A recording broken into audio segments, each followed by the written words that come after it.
भसम भभूति तनि घास दाना गौरा हो भसम भभूति तनि घास दाना गौरा हो घास दाना।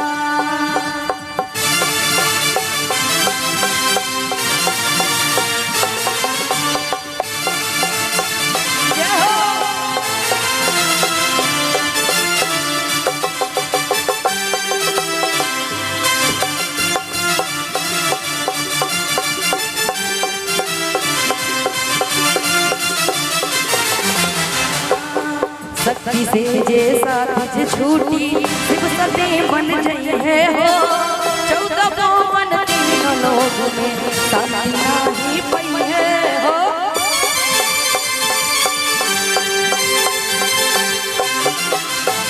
शक्ति से जैसा तुझ छूटी शिव सते बन जई है हो तीनों लोग 14 भुवन में शांति नाही पई है हो।